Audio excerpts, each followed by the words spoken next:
आप देख रहे हैं एसडीएम न्यूज़। मैं हूं रियाज अंसारी। इस वक्त मैं महाराष्ट्र के ऐतिहासिक शहर औरंगाबाद से बात कर रहा हूं और इस वक्त हम सुविधा गेस्ट हाउस में मौजूद हैं। मेरे साथ मौजूद है औरंगाबाद के मशहूर समाज सेवक, अटल समाज के अध्यक्ष कह सकते हैं, नज़ीरुद्दीन फारूकी साहब। इनसे एक विशेष मुलाकात हम करने जा रहे हैं। आपको थोड़ा बता दें, बातचीत करने से पहले हमारी आपस में बातचीत हुई।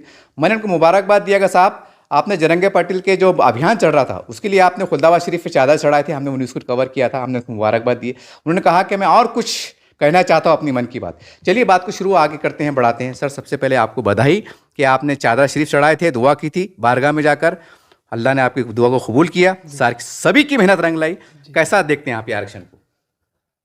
देखिए, जैसे कि आपने बता ही दिया है कि हमने मनोज जयरंगे पाटिल साहब की कामयाबी के लिए जी जरजरी बख्श जरदौला रहमतुल्लाह अलैह की बारगाह में जाकर चादर चढ़ाई थी जी और ये दुआ की थी कि आप मनोज जयरंगे के हक में दुआ कीजिए कि वो अपने मकसद में कामयाब हो जाए, ताकि वो कामयाब हो तो हम भी उसके साथ साथ कामयाब हो जाए। जी असल बताने का मकसद ये है जी कि आज जो शहर में, राज्य में, देश में जो जातिवाद का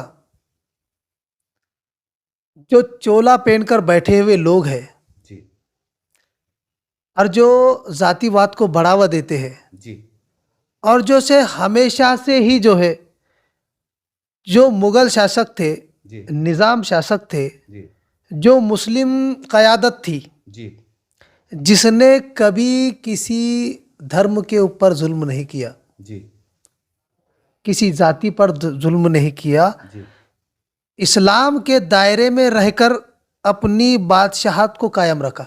जी आज मेरा बताने का और आपको बुलाने का मकसद यही है कि मैं ये चंद मफाद परस्त जो लोग हैं, जी जो निज़ाम के नामों से इनको जलन होती है, जी तो हमारा मकसद भी यही था, बुजुर्गान दीन की मज़ार पर जाकर चादर चढ़ाना और मनोज जयरंगे पाटिल ने अपने मकसद में कामयाब हो जाना। क्योंकि हमको मालूम था जी कि मनोज जयरंगे पाटिल जिस मकसद के ऊपर काम कर रहे हैं वो जो है तो आगे चलकर जी कहीं ना कहीं जो है तो मुस्लिम बादशाहों की वाहवाही के ऊपर खत्म। लाकर छोड़ेगा। अच्छा अच्छा। और आज आपने रिजल्ट देखा है कि सरकार ने कुछ भी नहीं किया है, जी ना ही सरकार ये मराठा समाज के लिए कुछ करना चाहती थी। जी सरकार ने वही किया है जो निज़ाम सरकार ने जी सदियों पहले कर चुकी थी। जी आज मराठाओं को जिस तरीके से आरक्षण दिया गया है, आश्वासन दिया गया है, जीआर दिया गया है, उस जीआर में क्लियर टाइटल ये लिखा है कि आपको निज़ाम हुकूमत जी यानी हैदराबाद गैजेट के तहत आपको आरक्षण दिया जाता है, कुनबी सर्टिफिकेट दिया जाता है, आपकी कुनबी की नोन ली जाएगी। जी तो जो निज़ाम सरकार, मेरा बोलने का मकसद ये है कि कुछ अंधभक्त जी ओट बटोरने के लिए जो है तो उनके स्टेज पर तक जा चुके, जी कुछ उनके स्टेज पर जाकर पहुंचकर उनका बड़ा इस्तकबाल किया, उनकी वाहवाही की और उनकी जो है तो बहुत सारी सराहना की, जी और कुछ ने जो है तो मीडिया के माध्यम से जी जो है तो उनकी वाहवाही की जी कि वो तो ऐसा नेता है, वो तो ऐसे कौम को जगाने वाला नेता है, इस तरीके से कौम ने जागरूक होना चाहिए। इस तरीके के बहुत सारे बयानात हमको हमारे ही लोगों से सुनने को मिले। जी लेकिन मैं उनसे ये कहना चाहता हूँ जी कि आप जब मनोज जयरंगे पाटिल से मुलाकात ली, आपने उनकी वाहवाही की, जी उनकी तारीफ की, जी मगर उनसे कभी ये पूछा क्या कि जिस निज़ाम ने आपको जी हैदराबाद गैजेट के अंदर इतनी सहूलत देकर रखी, जी उनके शहरों के नामों से आपको तकलीफ क्यों है? जी ये कभी आपने पूछा? सिर्फ हवाई लूटने के लिए, अपना वोट बैंक बढ़ाने के लिए जो है तो जाकर किसी की भी तारीफ करना। अरे हमने तो इसलिए चादर चढ़ाई थी कि वो अपने मिशन में कामयाब हो और हम बताने में कामयाब हो, ये हमारा मकसद था। जी कल हमको भी लोग सवाल करेंगे कि आपने भी तो मनोज जयरंगे पाटिल साहब के नाम से जो है तो चादर चढ़ाई थी। बेशक। अरे इसीलिए चढ़ाई थी कि मुस्लिम बादशाहों ने किस तरीके का रहनुमाई करके गए हैं, ये बताना हमारा मकसद था। इसीलिए हम आपके जैसी वाहवाही लूटने के लिए उनके स्टेज पर थोड़ी जा चुके। जी आज जो है तो हैदराबाद गैजेट के तहत मराठा आरक्षण दिया गया है और कोई सरकार ने कोई नया काम नहीं किया है। जो हमारे रहनुमाओं ने जो करके गए हैं उसी को आज जो है तो अमल में लाया गया है। ये मैं आज आपको चैनल के माध्यम से कहना चाहता हूँ। सर, ये तो बात हो गई, लेकिन कहने के 5% मुस्लिम आरक्षण है, तो आप क्या सोचते हैं? और सभी पार्टी के मुसलमान जो नेता है अलग अलग पार्टियों को, अब उनको किस तरह से काम करने की जरूरत है? देखिए, पहला सवाल तो मेरा ये है कि हर समाज के लिए हैदराबाद गैजेट, जी हैदराबाद स्टेट, जी इसके अंदर तमाम समाज को जो है तो आरक्षण दिया गया है। जी शर्त यह है कि इसे अमल में लाया जाए। जी हर किसी की इस्तात देखकर, उसकी कंडीशन को देखकर निज़ाम हुकूमत ने जो तो इसे अमल में लाया गया है। जी आज जो गैजेट के ऊपर काम हो रहा है, जी तो मैं आपको ये बताना चाहता हूँ कि हमको जो है तो ये कहते हैं कि 17 सितंबर को हमको आज़ादी मिली, जी हमें जो है तो विलीन किया गया। जी आज बात निकल रही है तो मैं बात में से बात कहना चाहता हूँ जी कि आज जो है तो हमारे कुछ बुजुर्ग, जी कुछ नौजवान जी परेशान हैं कि भाई मेरा बर्थ सर्टिफिकेट नहीं। जी मेरा विषय और है, लेकिन मैं ये विषय में बोलना चाह रहा हूँ, अच्छा, जुड़ते हुए बात कर रहे हैं। जुड़ते हुए वो बताना चाहता हूँ अच्छा अच्छा जी कि हमारा रिकॉर्ड से कोई लेना ही देना नहीं है। जी मैं आपको ये वाजे कर दूं, वो किस तरह से? वो इस तरह से कि हमको जो है तो इस सरकार ने अपने राज्य में मराठवाड़ा में विलीन किया है। जी तो ये सरकार की जिम्मेदारी होती है कि ये विलीन किए हुए लोगों का डाटा सरकार के पास है, बेशक है, लोगों के पास थोड़ी ना है। सही। अब सरकार बेवकूफाना सवाल करती है कि आपका जन्म प्रमाण पत्र होना चाहिए, जी आपका जो है तो रिकॉर्ड होना चाहिए, आपकी 7/12 होना चाहिए। तो किस लिए होना चाहिए? मेरा ये सरकार से सवाल है कि जब हमको विलीन किया गया, आपके जिम्मेदारी में लिया गया है, तो आपकी जिम्मेदारी बनती है कि हमें अब सर्टिफिकेशन आप दे। भारत की नागरिकता, भारत की नागरिकता आपको देने का अधिकार है। हम कहां से बनाएंगे? अरे हमें तो आपने विलीन किया है ना, क्या हम घुसपैठे हैं इस मराठवाड़ा में? हमको जब विलीन किया गया, हमें हैदराबाद से अलग करके जब मराठवाड़ा में लिया गया, तो हमारा रिकॉर्ड तो आपके पास है जी। तो आप हमें जो है तो प्रमाण पत्र दे इस देश की नागरिकता का। सवाल है साहब, मैं जैसा आपने बात छेड़ी है तो मैं भी एक बात में छेड़ना चाहता हूँ। उस टाइम जो है तो बहुत सी लूटमार हुई, कैसे कैसे वाक़यात हुए, हमने बड़ों सुना है कि कैसा कैसा जुल्म अत्याचार हुआ। खैर वो तो एक तारीख कैसा बन गया है, लेकिन अब लूटमार में बहुत से सरकारी ऑफिस कार्यालय भी लूटे गए होंगे, जो भी गए होंगे वल्लाह आलम। तो अब जाहिर सी बात है, बहुत का दस्तावेज अगर रिकॉर्ड सड़ गया होगा, गुल गया होगा, तो अब उसका कैसा करेंगे आप? देखिए, ये तो सरकार का काम था। अच्छा, सरकार ने जब रणनीति बनाई हैदराबाद स्टेट को मराठवाड़ा में जो है तो विलीन करने का, जब उन्होंने प्रस्ताव किया, जी जी, तो तब उनके पास उसकी रणनीति बनी हुई होंगी ना। आज अगर वो हमसे सवाल करेंगे कि आपके पास जन्म प्रमाण पत्र नहीं है, आपके पास जन्म दाखला नहीं है, आपके पास आधार कार्ड नहीं है, हमारे पास कुछ भी नहीं है, जी हम आपको कह रहे हैं ये जिम्मेदारी आपकी है। मैं ये सरकार से कहना चाहता हूं कि बिला वजह जो है तो शर ना फैलाए। आपको लगता है कि ये जुमला कहने की मतलब एक टकराने वाली बात है? टकराने वाली जरूर बात है। यानी बताइए, जिसकी पैदाइश यानी 86-85 के पहले की है, जी जी यानी 86 के बाद से जो है तो जन्म प्रमाण पत्र लागू किया गया। जी जी तो मेरा ये बोलना है कि आज हमारे बहुत बूढ़े बुजुर्ग जो है तो परेशान है जी कि भाई एनआरसी ना हो जाए, जी सीएए ना हो जाए, जी कहीं हमें कोई डॉक्यूमेंट जमा करने की ज़रूरत ना पड़ जाए, कोई ये हमें डिटेशन कैंप पे ना डाल दे। तो मैं आपसे, आपके चैनल के माध्यम से तमाम लोगों से गुजारिश करना चाहता हूँ कि डरने की कोई बात नहीं है। लेकिन सवाल ये है साहब, वो हमारा, हम भारत देश से जुड़ गए हैं, अब तो लोग वो पुरानी बातों को भूल गए हैं। तो आपको ये लगता नहीं कि इस तरह से जब बात आएंगी तो फिर मरे मुर्दे उखाड़े जाएंगे? देखिए, मरे हुए मुर्दे, मैं ये कहना चाहता हूँ कि आज आपको किसी के जन्म प्रमाण पत्र की ज़रूरत क्या है? जब नज़ीर फारूकी का जन्म प्रमाण पत्र नहीं है, मोदी जी का प्रमाण पत्र नहीं है, अब बताइए, मैं अगर आपको एक बात बताना चाहता हूं कि 86 की पहले की पैदाइश, जी, हो सकता वो घर में हुई, पहले ज़माना में वही था, ज़्यादा था। दाई जो दाई माँ जो होती 80-87% तो वही होती थी, एकदम पक्की बात। दाई माँ के हाथ से जो हो तो घरों में होती थी। घरों में डिलीवरीज होती थी। बराबर। तो मुझे ये बताइए, उस दौर में ना उतने पढ़े लिखे लोग थे, जी ना उनके पास कोई कंप्यूटर था, जी ना कोई किसी तरीके का डाटा था। हाँ। वो चमड़े पे लिखने वाले लोग मिट्टी में मिल गए। जी अब जो है, तो ये सरकार हमको बोलती जी कि आप जो है तो आपके दस्तावेज बनाइए, जी वरना फिर आपको एनआरसी का, सीए का सामना करना पड़ेगा। जी तो ये हमें क्यों डराया जा रहा भाई?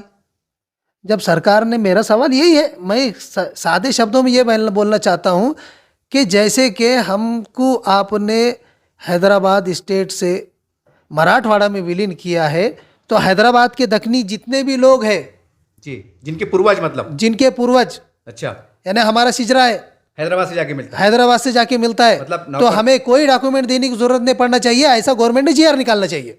जैसा कि ये कुंभी का जेआर निकला है। जैसे आज कुनबी की नोंद कहाँ से मिली? हैदराबाद स्टेट से। हैदराबाद गैजेट से। हाँ, बराबर है। बराबर। हैदराबाद गैजेट के पुरावे के ऊपर जो है तो आप कुनबी को सर्टिफिकेट देने के लिए तैयार है, आज के नए माहौल में। आज के नए माहौल में। बराबर बराबर। तो फिर मुसलमानों को जो है तो आप जो है तो डायरेक्टली जो है तो उनके पूर्वजों के जो सिजरा है, हाँ, जो उसकी वंश, जो मुतवल्ली है, जो उसकी वंशवाड़ है, जी जी इनामी जमीन छोड़ दीजिए, जी जी, सबके पास इनामी जमीन नहीं थी। अच्छा, मेरा ये कहना है कि हमारा वंशवाड़, जी, हमारा जो वंशवाड़ है, जी, हमारे पंजुबा, अच्छा, हमारे पंजुबा से हमें गिनिए, हाँ, और पंजुबा के तहत जो है तो हमको जन्म प्रमाण पत्र भी दीजिए और जो है तो नागरिकता भी दीजिए। नाज़िर फारूक साहब के हमने काफ़ी अखबार अपने पढ़ा है। हम तो खैर, हमारा तो पैदाइश भी नहीं होती शायद, हमने भी हमारे बड़ों सुना है। आज के उर्दू अखबार में छपता है 17 सितंबर के दिन पुरानी जो दास्तानें हैं, एकदम तकलीफ दे, वो जो है तो हकीकतें छपती हैं। मेरे जैसा आपने कहा कि भाई हमारा वंशवाड़ देखो, सवाल ये है कि भाई जब ये अफरा तफरी फैली थी, सारी बात हुई, तो बहुत से लोग जो पूर्वज थे, जैसा आपने कहा कि पढ़े लिखे नहीं थे, अब जो अफराज करो मैं हूँ थोड़ी देर के वास्ते, अब मेरे बाप दादा पढ़े लिखे नहीं थे, अब तो भी थे, मजदूरी काम करते थे, अब वो इंतकाल हो गया, दादा के भी होगा, वालदा के होगा, माँ का भी होगा, मैं बचा, अब मैं बड़ा, हमारे दादा वालिद सर निज़ाम सरकार जमान जो भी थे हम ज़माने के, लेकिन कागज़ नहीं मेरे पास, फिर अब मैंने क्या करना चाहिए? तो मैं यही बताना चाह रहा ना भाई कि चमड़े पे लिखने वाले लोग थे। अच्छा, निज़ाम हुकूमत में जो है तो चमड़े पे लिखा जाता था, जी जी इतिहास गवाह है। जी, कागज था जब, नहीं नहीं, कागज होगा भी, लेकिन ज्यादातर चमड़े पे लिखा जाता था, जी जी, कागज और चमड़े का इस्तेमाल किया जाता था। तो अब जब सरकार विलीन करने के बाद डाटा नहीं रखती है, जी। तो हमारे जैसा सर्वसामान्य कहाँ से रखेगा डाटा? अच्छा, ये आपका बोलना है। मेरा ये बोलना है कि सरकार जो है तो नाकामयाब है। सरकार जो है तो अपनी नाकामयाबी जो है तो लोगों पे जाहिर करना चाहती है, और इसी तरीके से जो है तो पेपरों के वाद में जो है तो समाज को उलझा के रखी है। जी और इसमें जो है तो मैं तो ये कहना चाहता हूँ, मैं तो मुबारकबाद देता हूँ दक्कन के लोगों को जी कि दक्कन के लोगों को बिल्कुल डरने की जरूरत नहीं। जी भले पूरा हिंदुस्तान डरे, जी, मगर दक्कन के लोगों को डरने की जरूरत नहीं है, क्योंकि हमारी जिम्मेदारी सरकार की है। और अगर सरकार हमारी जिम्मेदारी को नहीं समझेगी तो हम सरकार को अपने लहजे में बता देंगे। सर सवाल ये है, ठीक है, ये आपका अगर इतिहास के हिसाब से नज़र देखें तो काफ़ी हद तक बात आपकी सही साबित होती है, लेकिन मैं नए आज के हालात में आ जाता हूँ। आज अखबार में छपता है, कभी नासिक में, कभी भिवंडी में, कभी थाने में कुछ घुसपैठिया यानी बांग्लादेशी पकड़े गए, कोई 10 साल से रह रहा था, कोई 5 साल से रह रहा था। तो अब ये नए बांग्लादेशी पकड़े गए, जो पकड़े गए बाद आप तो हिरासत में, तो ये बातें जो है तो शक को दोहराती गवर्नमेंट के नज़रिए से, तो उसको कैसे देखते फिर आप? देखिए, पहला तो मेरा ये बोलना है, चाहे कोई भी सरकार हो, कोई भी राज्य सरकार हो, जी। चाहे केंद्र सरकार हो, जी पहले तो सवाल ये है कि वो घूसपैठिया है क्या। वो तो पकड़े जा रहे हैं सब। देखिए, मैं यही बोलना चाहता हूँ कि देखिए, मेरे नज़र में जी ना बांग्लादेशी घुसपैठी है, जी ना पाकिस्तानी घुसपैठी है। जी ये जो है तो अखंड भारत का, पहले जो ये अखंड भारत में सब आती थी, जी जी ये अखंड भारत से टूट टूट कर जो है तो देश बने। देश बने। हाँ अगर जो है तो कोई पाकिस्तान का व्यक्ति है तो उसका डाटा जो है तो हिंदुस्तान में था। हाँ पहले ज़माने में, मैं पुरानी दौर की बात कर रहा हूँ। पुराने ज़माने की बात कर रहे हैं। हाँ, जी तो आप अगर ठीक है कोई बांग्लादेशी है तो बांग्लादेश भी तो हमारे देश का टुकड़ा था। लेकिन आज नहीं है ना साहब। तो आज नहीं है, इस बात को ही मैं यही बताना चाह रहा हूँ कि सरकार ने जो है तो इसको जो है तो वेरीफाई करना चाहिए। जी कोई नज़ीर फारूकी है, उसकी कोई डॉक्यूमेंट्री जांच पड़ताल नहीं होती है, जी सिर्फ उसको पकड़ लिया गया। अब मैं बोलता हूँ मेरे मेरे मेरे बुजुर्ग कोई जी या और किसी के बुजुर्ग, जी अब जिसका उस दौर में समझो भाई ना आधार कार्ड था, ना इलेक्शन कार्ड था, ना कुछ नहीं कुछ था, जी जी ना रिकॉर्ड था। जी जी जी अब आज की डेट में जो है तो बच्चा पैदा हुआ तो पहले जो है तो उसको दवाखाने से पावती मिल जाती, हाँ सही। उसके बाद में बर्थ सर्टिफिकेट बन जाता, जी। फिर वो मालूम पड़ता भाई ये इंडिया में पैदा हुआ, ये इंडिया हिंदुस्तानी है, ये है। हम्म, अब कुछ पुराने लोगों के ऊपर अपन जाएंगे हम्म, तो किसी के पास जो है ना तो ये कुछ भी नहीं है। नहीं तो आप इसके ऊपर से कैसा सिद्ध कर सकते हैं ये बांग्लादेशी है, ये पाकिस्तानी है, ये अफगानी है। मेरे कहने का मतलब ये है सवाल। एजेंसियां उनको वेरीफाई कर रही ना, वो खुद भी शायद जब पूछताछ चलती होंगी सख्ती के साथ तो बोलते होंगे कि मैं इधर का है उधर का है। अरे हाँ ना, तो भाई मेरे कहने का मतलब जब तक कि कोई वेरीफाई नहीं होता है जी जी। तो आप जब तक उसको कैसे बोल सकते हैं कि ये बांग्लादेशी है या पाकिस्तानी है। लेकिन काफी पकड़े गए, उनको बाहर कार्रवाई करके भेज भी दिया गया, पेपर में भी छपा है। अभी साल 6 महीने पहले की बात है, मध्य प्रदेश में दिल्ली साइड में ये घटनाएं घटी, पेपर में छपा है। हाँ, तो फिर देखिए सर, अब देखिए इतनी बड़ी दुनिया है, जी इतनी बड़ी दुनिया में से अब कौन किधर से आ रहा है, क्या आ रहा है, ये तो सरकार की नाकामयाबी बोलना पड़ेगा। वो किस तरह से?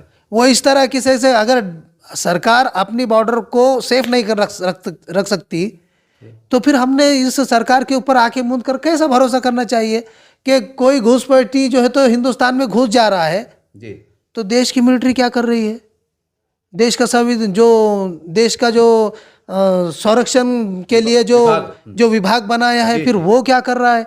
अगर कोई तारों के नीचे से, कोई गड्ढे में से कोई जो है तो सुरंग बनाकर आ जा रहा है तो फिर ये देश कर रहा क्या है।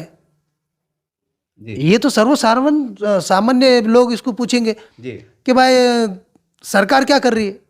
मैं भी तो बोलूंगा सरकार को, अरे कोई पाकिस्तान से हिंदुस्तान की बॉर्डर में आ जा रहा, यहाँ पे धड़ धड़ गोलियां चला दे रहा, 25-26 लोगों को मार के चल जा रहा, वो बंदूक लेके आ रहे, बॉर्डर क्रॉस करके आ रहे, अच्छा। सरकार क्या कर रही। अरे यदि कश्मीर का वाक़या बढ़ गया, कश्मीर का हो, कोई भी हो, ऐसे बहुत सारे वाक़े हैं देश में, जी जी गिनाए उतने वाक़े हैं अपने पास में। जी यानी घुसपैठी आते हैं, आतंकवादी आते हैं, हमला करते हैं, मारते हैं, भाग भी जाते हैं, जब तक हमारी मिलिट्री क्या करती। सर इससे एक जुड़ता सवाल एक जहन में आ गया कि वो बात छिड़ी गई है, तमाम बातें जनता के सामने आना चाहिए। ठीक है, हैदराबाद निज़ाम का स्टेट हमारे भारत में विलीन हुआ, सारी बात हुई, लेकिन आज भी हमारे बड़े बुजुर्ग बोलो, उलमाए-दीन बोलो, कई फ़ख्र से कहते हैं कि पाकिस्तान बांग्लादेश के मुकाबले में हिंदुस्तान का मुसलमान सबसे ज़्यादा सुरक्षित भी है, महफूज भी है और खुशहाल भी है। अब देखिए, मैं आपको ये सवाल जो है तो मैं थोड़ा हमारे इससे मैटर से थोड़ा अलग जाता है, लेकिन मैं आपको बताना चाहता हूँ, वहाँ कश्मीरी पंडित जी ऐलान करता है ठोक ठोक कर, बजा बजा कर, जी कि बीजेपी की हुकूमत से हम कश्मीर में, आज़ाद कश्मीर में अच्छे थे। जी तो सबका अपना अपना एक दर्द है और अपना अपना एक फसाना है। जी जी पाकिस्तान में जो है वो पाकिस्तान में उनको मुबारक, हम हिंदुस्तान में हमारी सरजमीन हमको मुबारक। और हमारे नबी का भी कौल है कि जिस ज़मीन के ऊपर आप रहो तो उसके जो है तो ईमानदार रहो। जी। तो हम तो नबी के कौल को पहले मानने वाले हैं। यानी कि आप देश के लिए जीना मरना चाहते हैं इंशाल्लाह। तो मैंने आपको ये बता दूं कि नज़ीरुद्दीन फारूकी एक ऐसा नाम नहीं है जो देश के लिए जीना और मरना चाहता है। जी हिंदुस्तान का हर वो मुसलमान जी देश के ऊपर जब भी परेशानी या मुसीबत आएंगी ना, तो देश की बॉर्डर पर जी खड़ा हुआ सबसे आगे की सफ में सिर्फ मुसलमान नजर आएगा। ये अहरे गहरे नत्थु खैरे कोई नजर नहीं आएंगे। आप भी जाने के तैयार होंगे? हम भी, हमारा तो कभी भी लब्बाइक है। और मैं तो ये कहना चाहता हूँ कि अल्लाह से हम ये भी उम्मीद और ये दुआ हमेशा करते हैं कि अल्लाह इस सरजमीन पे तूने हमको पैदा किया है और इसी सरजमीन में हमको जो है तो दफन होने की तू जगह अता फरमा। आमीन। हम ये दुआ करते हैं।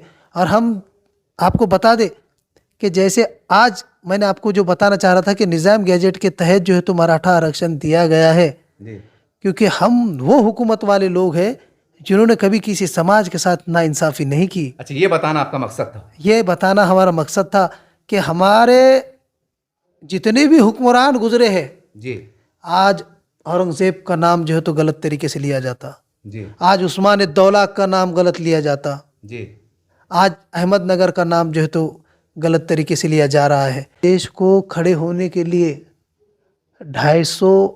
250 टन जी सोना जब हमने दिया, मुसलमानों ने दिया, तब जाकर ये देश अपने पैरों पर खड़ा हुआ। 47 के बाद की बात बता रहा हूँ। जी तो इसके अंदर बहुत सारी हमारी कुर्बानियाँ हैं। हमारे तमाम उलमाए दीन जो है तो झाड़ू पर लटके हुए थे। जी ये जो सीन है ना, ये कोई गैर ईमान वाला नहीं समझ सकता। और जब भी देश को ज़रूरत पड़ेगी तो नारे तकबीर अल्लाह अकबर की सदाएं होंगी और जो है तो देश के ऊपर गलत नज़र उठाने वाली की हम नज़रें निकाल देंगे इंशाअल्लाह। जी। फिर आखिरी में जाते जाते एक सवाल दोहरा देता हूँ। काफ़ी बात हुई, ये तो सारी बात जो है तो अब जनता की अदालत में भी है, सारी बात है। अब मुसलमानों को जो 5% आरक्षण जो हाईकोर्ट से एजुकेशन में दिया गया था, तो फिर एक सवाल दोहरा देता हूँ कि आपको लगता है कि वो आप मिल जाएगा इसके बाद? मेरा एक कहने का, आपने बहुत अच्छा सवाल किया माशाल्लाह। आज तक कभी किसी को बिना मांगे कुछ भी नहीं मिला जी और बिना जद्दोजहद के कुछ मिलता भी नहीं। जी और अल्लाह ताला भी फरमाता है कि सवेरे सुबह के वक्त का उठना रिस्क को रोकता है। अगर सुबह के वक्त का सोना रिस्क को रोकता है, हाँ बराबर, और सुबह उठेंगे तो आपके रिस्क के दरवाजे खुल जाएंगे। खुल जाएंगे। हदीस मुबारक है। जी तो मेरा ये बोलना है भाई, मनोज जयरंगे पाटिल, जी भले उसने जो है तो निज़ाम हैदराबाद गैजेट के तहत उसको आरक्षण की जीआर की कॉपी दी गई कि आपको इस तरीके से अमल में लाया जाएगा। जी जी अभी अमल होगा नहीं होगा ये बात का विषय है, जी जी लेकिन जीआर निकल गया ना? जीआर निकल गया, ठीक है ना। हाँ। अब उसके अंदर उसकी नोंद की जाएगी। अच्छा अच्छा अच्छा। तो मेरा ये बोलना है कि हमारा जो इत्तेहाद का जो मसला है, जी, इसमें हम नाकाम हैं। लेकिन सर जैसा आपने कहा कि भाई कोशिश करना पड़ेगी, तो देखिए मैं वही बताना इलियास चाह रहा हूँ किरमानी साहब ने 5.5 लाख का मोर्चा भराए थे आज से 10, 15, 12 साल पहले। मैं क्या बता रहा हूँ, और क्या करेंगे मुसलमान? इलियास किरमानी साहब ने जो मोर्चा भराए थे, अल्हम्दुलिल्लाह बहुत बढ़िया हुआ था, सक्सेस हुआ था ना? सक्सेस हुआ था। लेकिन मैं आपको ये बताना चाह रहा हूँ कि हमारे पास किसी चीज़ को जो है तो शक्ल नहीं दी जाती। अच्छा यानी ठीक है, हम कोई एक मोबाइल बनाने में लगे हैं, जी जी हम उसकी सिर्फ बॉडी तैयार करेंगे हाँ और उसके अंदर के जो सॉफ्टवेयर है, जी उसकी जो मेमोरीज है, जी जी जो उसका डिस्प्ले है, जी जी जब तक हम इसको अमल में नहीं लाएंगे जी जी तो वो काम नहीं करेगा।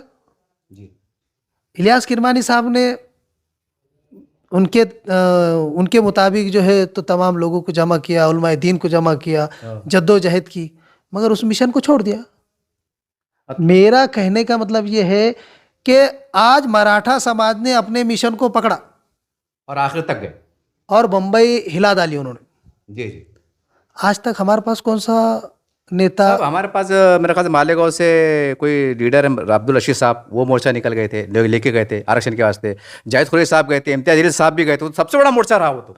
अरे साहब, मैं ये बोलना चाहता हूं कि जब आपके तमाम जो पार्टीज के जो जी मतभेद है, जी जी जहाँ पर सियासत हो रही है अच्छा, वहाँ मतलब मुश्किल है। वहाँ पर इंसाफ नहीं मिल सकता, अच्छा, सिर्फ राजनीति हो जाएंगे। राजनीति हो जाएंगी। जावेद कुरैशी साहब गए, जावेद कुरैशी साहब गए, पैदल गए, और लेकिन जावेद कुरैशी साहब के साथ में कौन सा समाज गया? समाज के कितने लोग गए? अच्छा जावेद कुरैशी साहब जब पैदल जा रहे थे जी तो उनके साथ यहाँ तक बहुत वालूज पंढरपुर तक जो है तो 2000 लोग थे। जी उसके बाद तो जो है तो और कम हो गए, उसके बाद और कम हो गए। तो मेरा कहने का मतलब ये है कि समाज को मुत्तहिद होना पड़ेगा। अच्छा जब तक आप मुत्तहिद नहीं होंगे तो मुत्तहिद नहीं होंगे तो आपको कोई इंसाफ मिलेगा नहीं और कोई आपको आरक्षण दिए जाएगा नहीं। आप देखिए, आपको जो है तो किसी के सदके तुफेल में जो है तो आरक्षण मिल गया था, जी जो बाद में बर्खास्त कर दिया गया। जी जी क्यों कर दिया गया? क्योंकि जिनको दिए थे उनका भी निकाल दिया उन्होंने, तो तुम्हारा क्यों रखेंगे? सही, बराबर। और उस टाइम में जो है तो कुछ अपने बच्चे जो है तो कोई MBBS में, कुछ बहुत सारे बच्चे नौकरी को लग गए उसके अंदर, जी जी यानी जॉब को लगे, कई भर्ती हो गए। जी जी तो बोलने का मतलब ये है कि मुस्लिम समाज कब जागेगा? पहला सवाल तो ये। जी देखिए, आपको मैं एक जागरूकता की बात निकली है तो मैं बात बताना चाहता हूँ जी कि आकाए दो जहां सल्लल्लाहु अलैहि वसल्लम जी के शान में गुस्ताखी हुई, जी बराबर है। बराबर। रामगिरी आज भी बाहर आज़ाद घूम रहा, जी घूम रहा है कि नहीं घूम रहा? जी कितना हुआ, कितने आंदोलन हुए, कितने निवेदन दिए गए, जी जी कितने लोग आए, जी कितनी बातें हुई। जी हम सरला बैठ जाएंगे, हम उससे सवाल करेंगे। जी कहाँ गए सवाल करने वाले? जी पूछिए ना उनसे। सरकार बदल गई, माहौल बदल गया, और एक 6 महीने के बाद, साल भर के बाद और एक रामगिरी पैदा होगा और वो नबी करीम सल्लल्लाहु अलैहि वसल्लम की शान में गुस्ताखी करेगा। फिर वही मोर्चा, फिर वही आंदोलन। अरे साहब, आप किसी मुद्दे को एक बार पकड़े जी तो जब तक कि उसका फैसला नहीं होता तब तक उसके ऊपर काम करना चाहिए। इसको बोलते क़यादत। वरना क्या है, बस आपकी मुस्लिम नुमाइंदा कौंसिल और कोई कौंसिल, ये फलाना अमका ढमका। जी अरे साहब, मुद्दे पे आपने काम किए क्या? बोलिए, कौन से मुद्दे पर आपने काम किए? क्या मुस्लिम आरक्षण के ऊपर आपने परमानेंटली काम किया? बस अभी इनको आरक्षण मिल गया तो अभी 4 नेता लोग उठ जाएंगे। कल मैंने भी मज़ा किया, पोस्ट डाला हूँ। जी बहुत जल्द जो है तो मुस्लिम समाज का भव्य मोर्चा निकलेगा। निकलेगा। आपने पोस्ट डाले? हाँ, जी क्योंकि आप जो है तो हमारे कुछ बिलों में घुसे हुए जो नेता है वो बाहर आएंगे। जी देखो, मनोज जयराम की पाटिल को मिल गया, अपने को कैसे नहीं मिलता? अरे तेरे पीछे आराज कौन रहे बाबा? जी तू जाता भी अकेला ना, आता भी अकेला। जी अरे भास, सारे उलमाए दीन को एक जगह लाओ, जी मस्जिदों के मिंबरों पे से ऐलान करो। जी आपकी कोई हैसियत नहीं है, जी ना कोई जावेद कुरैशी, ना कोई इम्तियाज़ जलील, ना कोई मजलिस इत्तेहादुल मुस्लिमीन, ना कोई मुस्लिम नुमाइंदा कौंसिल, कुछ भी नहीं। जी ये हमको कोई भी नहीं चाहिए। उलमाए दीन ने सामने आना चाहिए। जब देश को आज़ादी की ज़रूरत पड़ी ना, जी तो उलमाए दीन में आगे बढ़े थे। वो उलमाए दीन थे जिन्होंने देश की आज़ादी में सबसे बड़ा अपना योगदान दिया। अपनी रहनुमाई में इस देश में से गोरों को भगाए। जी ये उलमाए दीन ने सामने आना चाहिए। ये पार्टी वालों के लोगों का काम नहीं है ये। अगर मुसलमानों को कुछ देना और दिलाना है जी तो उलमाए दीन को सामने आना पड़ेगा। जी और वो आप हमेशा बोलते हैं जी कि उलमाए दीन भी 2 तरीके के हैं। तो है ना, वो तो लिखा हुआ भी है ना। उलमाए हक भी है, उलमाए सू भी, वो तो किताबों में ऐसा। मेरी क्या जरूरत। नहीं, मैं आपको सुनता हूँ और जो है तो मैं हमेशा सुनता हूँ, तो उसमें आपकी मुझे बात बहुत पसंद आती है वो कि हक बोलने वालों को सामने लाना पड़ेगा, आना पड़ेगा। लाने की ज़रूरत नहीं हमको, वो आ गए तो हम खुद आ जाएंगे। और ये तो उनकी रहनुमाई में आंदोलन होना चाहिए। अगर आप कोई गुस्ताखी करेंगे अभी आकर कि कल हमको जो है तो मुस्लिम आरक्षण का जो है तो आंदोलन करना है, तो मेरा पहला उससे सवाल ये रहेगा कि आप कौन से उलमाए दीन से रुजू हुए? जी और मैं रास्ते पे रोक के पूछूंगा उसको, फिर वो कोई भी हो। जी अपनी गाड़ी और अपनी शान शौकत चमकाने के लिए अगर आप मुस्लिम आरक्षण की विषय पर बात करेंगे ना, तो हम रास्ते में रोक कर पूछेंगे तुमको जी कि आप क्यों राजकारण कर रहे हैं करके। पहले शुरू जो है तो उलमाए दीन की बैठक लगाइए, उसके बाद जो है तो हम आगे मामला तय होना चाहिए। और किसी भी मुद्दे में आज जो है तो मैं ये कहना आपके चैनल के माध्यम से कहना चाहता हूँ जी कि रामगिरी के ऊपर क्यों सारी कार्रवाई रोक दी गई। ये सरकार तो उसको, मगर नदीम जहीर साहब, चलिए बात तवील हो रही है लेकिन बात काम की हो रही है, कोई मसला नहीं है। मुझे अच्छी तरह याद है कि रामगिरी महाराज ने जो है तो एक नेशनल मीडिया में ये कहा था कि भाई मैंने कुछ मुसलमानों के उलमाए दीन हैं, उनके बड़े हैं, उनकी किताबें पढ़ के मैंने बोला हूँ, अगर मैंने गलत बोला हूँ, मेरी बात को नोट कीजिएगा, बहुत गहरी बात बोला हूँ, अगर मैंने कुछ गलत बोला हूँ तो मुसलमानों को जिम्मेदारों को चाहिए कि मेरी आगे गलती दूर करे। तो हम गलती दूर करने की वजह धरने मोर्चे में लगे हुए थे। आपको लगता नहीं कि हमारी रणनीति गलत होगी मुसलमानों की? देखिए रणनीति का मसला क्या है मालूम है क्या, मैं आपको यही बताना चाहता हूँ कि हर दौर में शैतान का एक नया चेहरा देखने को मिलता है। अच्छा, शैतान भी डिजिटल होता है, डेवलप हो रहा मतलब? सवाल ही पैदा नहीं। शैतान आने वाली दौर के हिसाब से अपना काम करेगा, जी, क्योंकि वो कयामत तक है ना, हाँ, उसका दावा है ना कि मैं कयामत तक जो है तो पीछा नहीं छोड़ूंगा। बराबर। तो टेक्नोलॉजी के दौर में वो टेक्नोलॉजी की बात कर रहा है। जी हालांकि उसने शैतानी किया, जी मगर शैतानियत में भी जो है तो वो जो तो सबक सिखाने को लगा है। जी जो आप जो बोल रहे हैं जी जी कि वो मैंने उलमाए दीन से बात करा, इससे बात करा, उससे बात करा, वो शैतान है, मरदूद है, मलिन है। वो जो है तो टेक्निकल पॉइंट के ऊपर बात कर रहा है। जी, जिसने नबी की शान में गुस्ताखी की वो हमारे नज़र में मरदूद है, मरदूद रहेगा। जी, अब हमको ज़रूरत ये है कि पहले मरदूद को जेल में डालो, जी, फिर उसको पूछेंगे ना अपन। कब पूछेंगे? जब जेल में जाएंगे, जेल में उसका मुकदमा दर्ज होगा, जब मुकदमा कोर्ट में लड़ा जाएगा जी, तो उसने हक बोला है, बातिल बोला है, ये तो कोर्ट साबित करेंगे जी। हम कौन होते उसको पूछने वाले? मतलब आपने चाहते कि ये मामला कोर्ट के जरिए होना चाहिए? मेरा कहने का मतलब ये है कि आज हमारा भरोसा कहाँ पर है? कोर्ट पे, कोर्ट के ऊपर है। सबसे बड़ा आज मुसलमान का आखिर दरवाजा। पहले जो है तो हम प्रेशर बनाए, जी प्रेशर बनाकर जो है तो रामगिरी को अटक करे। जी, रामगिरी अटक होगा तो हम जो है तो कोर्ट में जाएंगे, वो भी कोर्ट में आएगा, जी, हमारे जज भी बात करेंगे, हमारे वकील बात करेंगे, जी, उनके वकील बात करेंगे, फिर उसने क्या गलत बोला हमारे वकील बोलेंगे, जी, उसने क्या सही बोला उसके वकील बोलेंगे। जब इसका फैसला आएगा तो तब हमको मालूम पड़ेगा ना कि रामगिरी ने सही बोला था कि गलत बोला था। आज हम उसके ऊपर किस तरीके से भरोसा करें?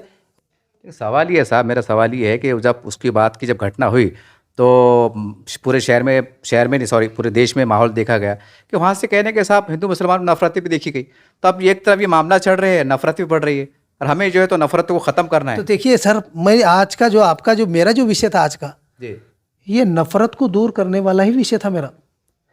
जैसे कि मैं आपको बताना चाहता हूँ कि ये तमाम हमारे निज़ामों के हुकूमत में जी जी, जो हमारे बादशाह गुजरे हैं, जी जी, जिन्हें हम कोई कुछ भी कहे, जिन्हें हम हमारे सर का ताज समझते, जी, हमारी रूह जिस्म से निकाल भी दी जाएंगी ना, जी, तब भी हम औरंगजेब रहमतुल्लाह अलैह जी, अल्लाह के वलीज कहेंगे। जी, चाहे दुनिया की ताकत हमें कितना भी जो है तो मजबूर कर दे कि उन्हें हम गलत बोले, जी, हम बिल्कुल नहीं बोलेंगे, जी, क्योंकि ये उनकी हुकूमत का असर है जी, जो साफ नजर आ रहा है आज के आरक्षण को लेकर, आज के आरक्षण को लेकर, जी, कि आज जो है तो उनकी की हुई रहनुमाई जी, जो मराठा समाज के ऊपर लागू हो आज, जो लागू की गई थी सदियों पहले जी जी, कि इस समाज को जो है तो आरक्षण की ज़रूरत है, जी,